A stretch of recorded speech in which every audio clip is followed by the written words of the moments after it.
संगत जी, प्रेम से कहना सत्संगत, ये इंसानी रूप जो प्राप्त हुआ, ये जो जन्म हमें प्राप्त हुआ, जैसे कहा गया है कि God made man in his own image.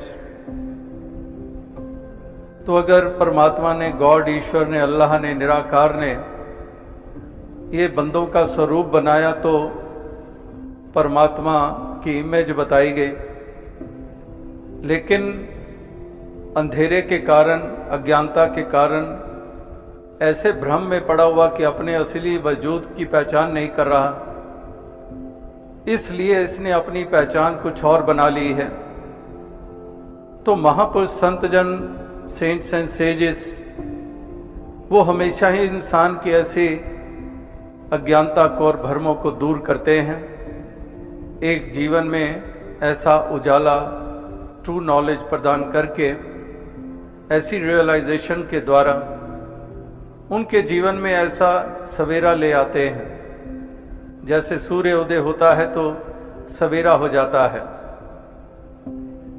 उसको हम कहते हैं कि सुबह हो गई है क्योंकि सूर्य उदय हो गया है। इसी तरह से ये जो ज्ञान रूपी सूर्य का उदय होता है हमारे जीवन में, तो तब सही मायनों में हमारे जीवन में सवेरा आता है, वरना रात्रि ही रात्रि रहती है, अंधकार ही अंधकार रहता है, भ्रम और भ्रांतियां ही रहती हैं। तो इससे उभरने का यही एक साधन, ये जो पहले भी अपनाया गया है, आज भी वही साधन अपनाया जा रहा है। ये जो जन्मों जन्मों से पीड़ित और जन्मों जन्मों से रोगी ये आत्मा है,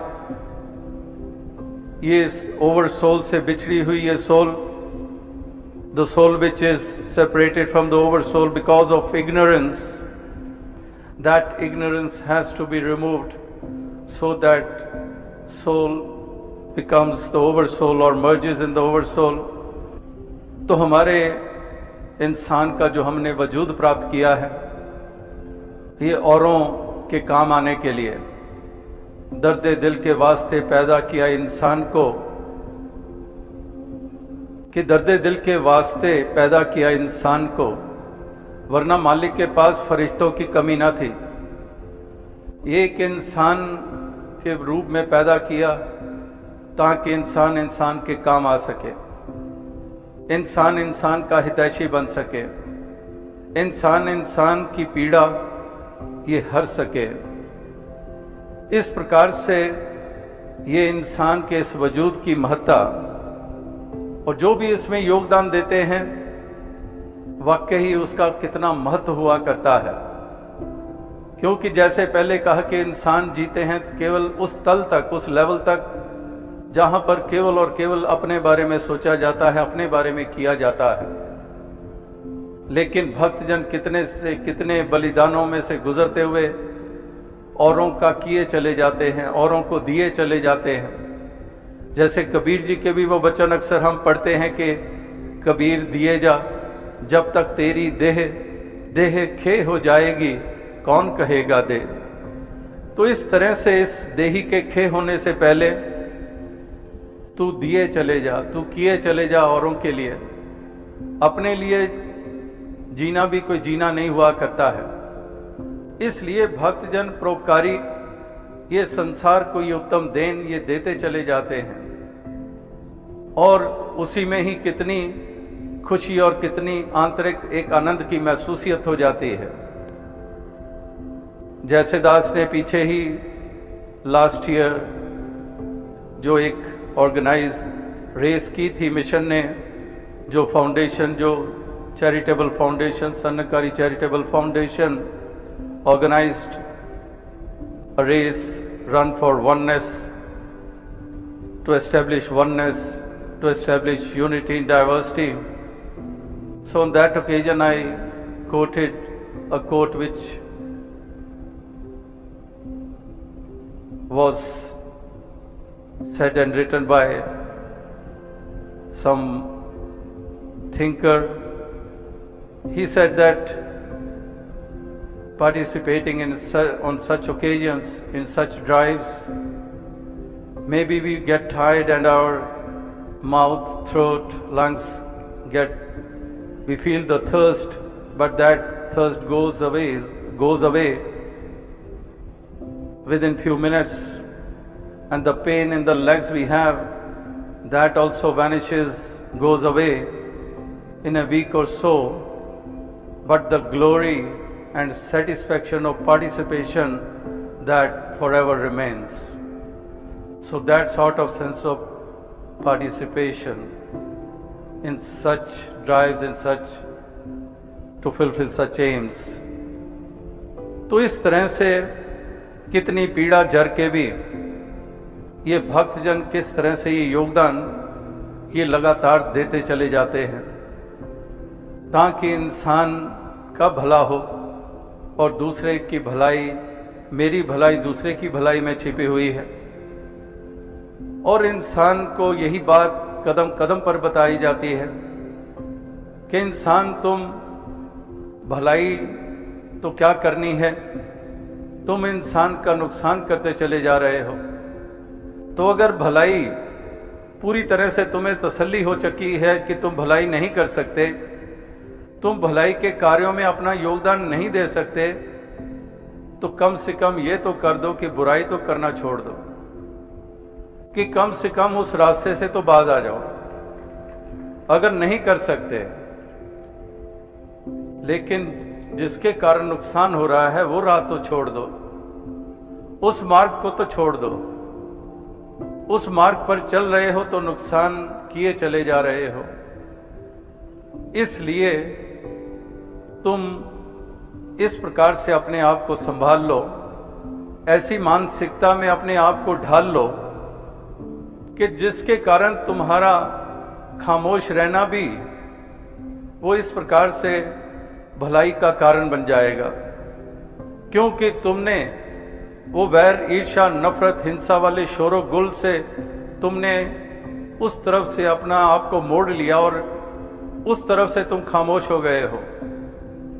तो वो अपने आप में ही एक सुकून और चैन का एक कारण बन जाता है।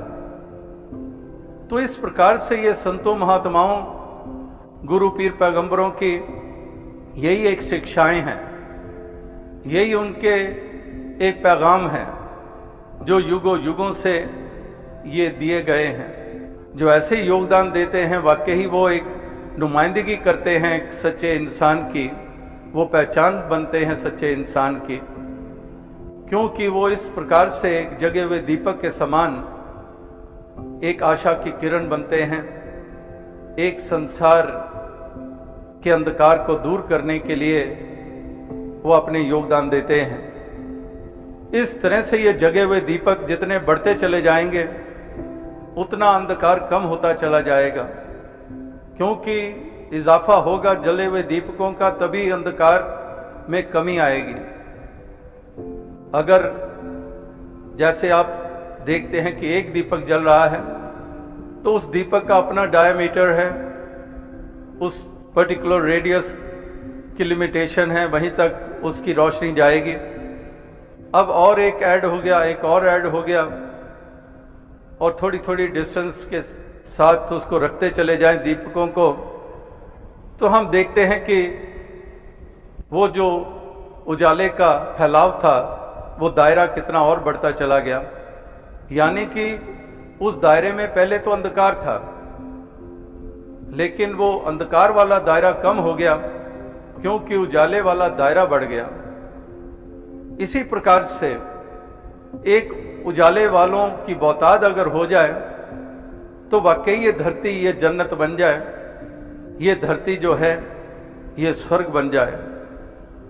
तो इस प्रकार से महापुरुष संत जन यही एक देन देते आए हैं, पहले भी, आज भी यही देन ये देते चले जा रहे हैं। ऐसी एक देन जिसने भी जब भी दी है, वाकई उसका महत्व है। वरना तो इंसान के जीवन एक व्यर्थ जीवन, एक बेमायने जीवन है जिसकी कोई कीमत नहीं है। जो कम कीमत या बिल्कुल कीमत जो नहीं जिसको हम कह रहे हैं, उसके जिम्मेदार वो खुद होते हैं। वो खुद ही अपने जीवन की कदर नहीं करते हैं। वो अपने आप की कीमत खुद एक कौड़ी डालते हैं, क्योंकि वो बेकदरे होते हैं, उन पहलुओं की तरफ बेकदरे होते हैं प्यार के, उनको कोई कदर नहीं होती है, ना मासूम जानों की होती है, ना वो प्यार की कदर करते हैं, ना मिलवर्तन की कदर करते हैं। वो उस तरफ बिल्कुल बेकदरे होते हैं, और जिनकी कीमत है उसकी तरफ ही बेकदरे हो जाए तो उनका अपने आप के जीवन की भी कोई कदर नहीं रह जाती है। इसलिए हर किसी के जीवन की कदर पड़े, उसके लिए हर कोई जिम्मेदार है, अपने लिए, औरों के लिए नहीं, अपने लिए। वो रिस्पॉन्सिबिलिटी उसके ऊपर लाई करती है, उसके खुद के ऊपर वो लाई करती है। इस प्रकार से वो अपने आप को संभाले, अपने आप को वो रूपांतरण दे, अपने आप को उन सुंदर भावनाओं से युक्त करे, बुझा हुआ दीपक जग जाए, रोशन हो जाए, नेकियां ही नेकियां वो जीवन में देखने को मिल जाएं। यही एक महापुरुष संतों की इच्छा रही है हमेशा से, और आज भी उसी इच्छा की पूर्ति के लिए भक्तजन कार्यशील हैं। ये अपना ये योगदान देते चले जा रहे हैं, इंसान को ये समझाते चले जा रहे हैं कि इंसान तो अपनी अवस्था को ऊंचा कर ले, तो अपनी दृष्टि को व्यापक कर ले, और ये संकीर्णताओं से ऊपर उठ जा, अहम और अहंकार अभिमान को तज दे, दूसरों को नीचा करके देखना छोड़ दे, और इस प्रकार से ऐसी गिरावट वाली सोच से ऊपर उठ जा। क्योंकि अगर मन और आत्मा अंधकार में रहते हैं तो ना आत्मा की बात बनती है और ना मन के कारण हमारा जीवन को सुंदरता मिलती है। इसीलिए इन दोनों का रोशन होना बहुत ज़रूरी है, और जिनको ये रोशनी मिली उन्होंने ही संसार के ऊपर उपकार किए। जैसे एक जगा हुआ दीपक होता है और बाकी बुझे हुए दीपक होते हैं, तो जगा हुआ दीपक खुद तो रोशन होता ही है, वो बुझे हुए दीपकों में भी उनकी भी लौ जो है वो प्रज्वलित कर देता है, उसमें भी रोशनी स्थापित हो जाती है।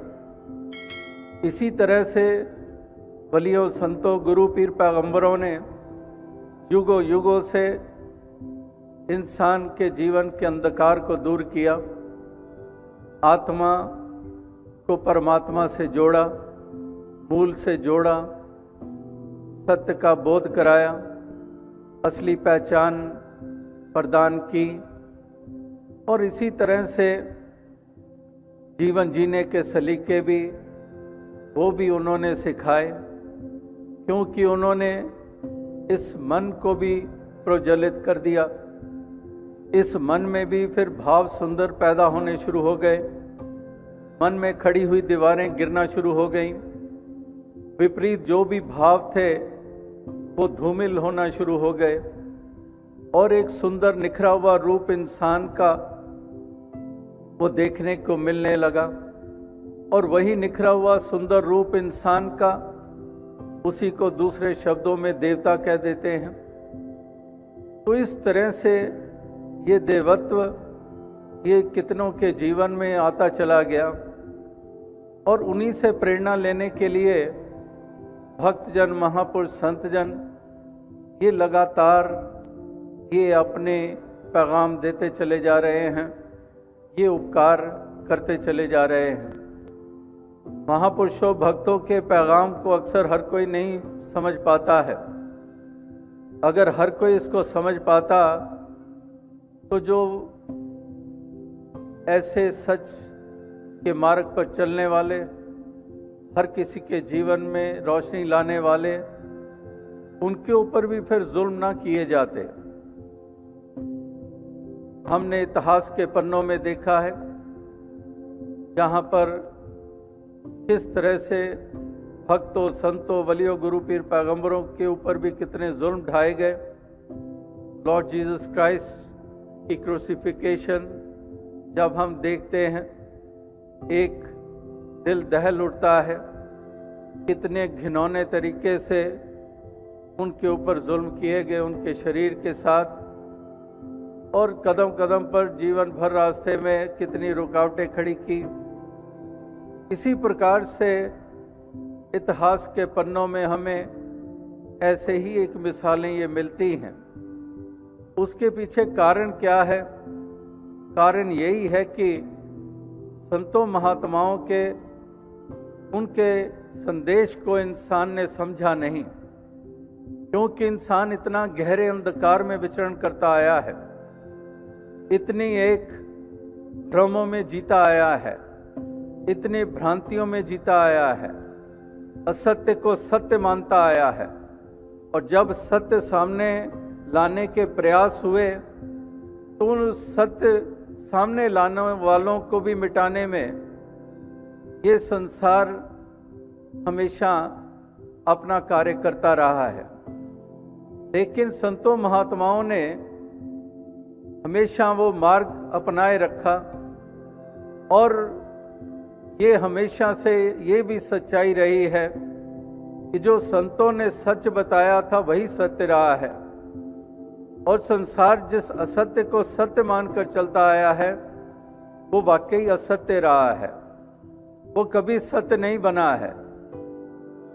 और वही लोग हैं जो नहीं समझ पाए कभी भी कि वाकई ही ये भक्त महापुरुष संत जन ये संसार को क्या देन दे रहे हैं, ये हमारा उद्धार कर रहे हैं, हमें ऊंचाइयों तक ले जाने के प्रयास कर रहे हैं। तो ये तो बात वही है, जैसे अंग्रेजी में कहावत है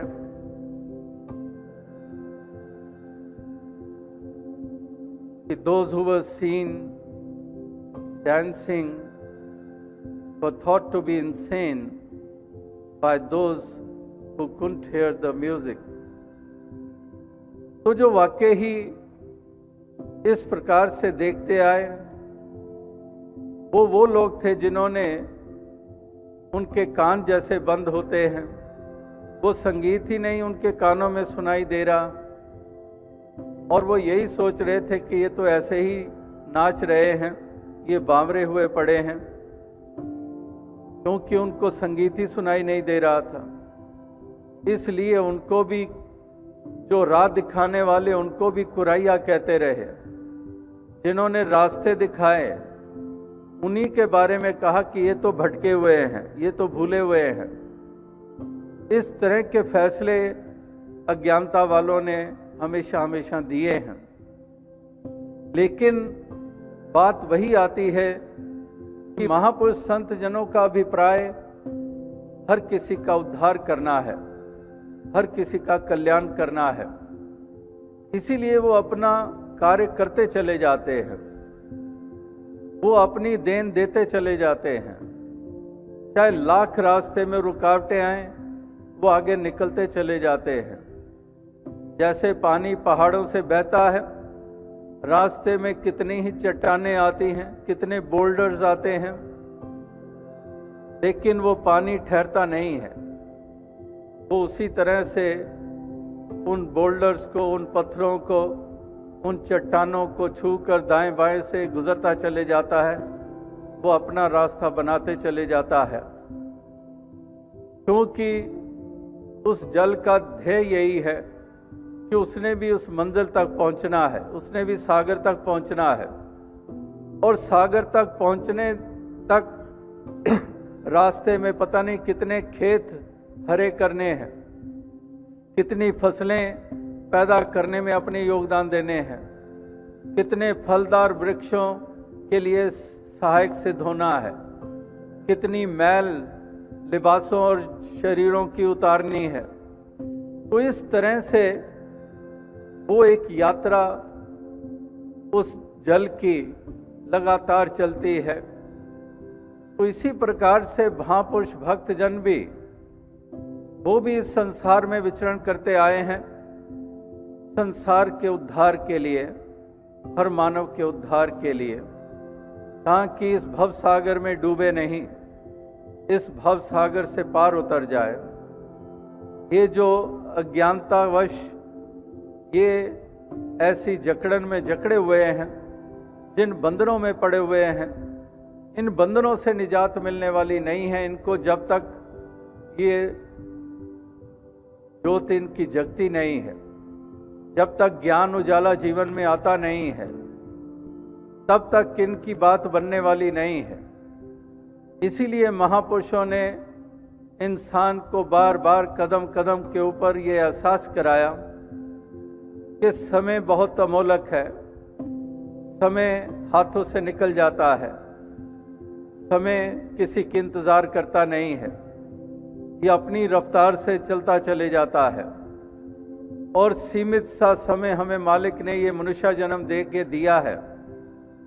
ये हमारा शारीरिक यात्रा इटर्नल नहीं है, कहीं ना कहीं ये यात्रा रुक जाने वाली है, बताए बगैर रुक जाती है। तो इस तरह से इस जन्म का, इस जीवन का हम मोल डालें, हम उन बंधनों से निजात पाएं, हम सैल्वेशन, मुक्ति, मोक्ष इस आत्मा को प्रदान करें। हम इस जीवन के सफर को सुंदर ढंग से तय करें, प्यार, मिलवर्तन, भाईचारे को बढ़ावा दें।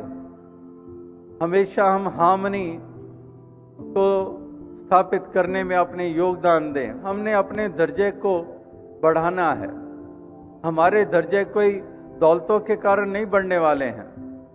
अक्सर जैसे समाज में नाप तोल होती है कि इसका दर्जा बड़ा है,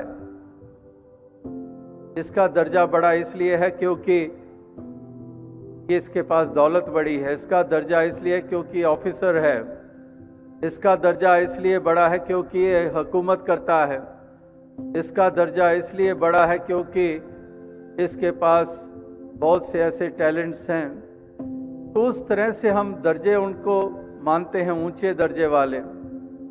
लेकिन महापुरुष संत जनों ने जो दर्जा ऊंचा माना है और जो हरि के निगाह में दर्जा ऊंचा, वो उसी का हुआ है जो इस प्रकार से इस रोशनी से युक्त हो जाता है, इसी रोशनी में जीवन के सफर को तय करता है, प्यार खलूस के साथ इस दुनिया को सजाता संवारता है, एक दूसरे के काम आता है, आंसू पोंछता है, दूसरों के लबों पे हंसी प्रदान करता है, गिरे हुए को उठाता है, उजड़े हुए को बसाता है, शोषण करता नहीं है, पोषण करना जानता है।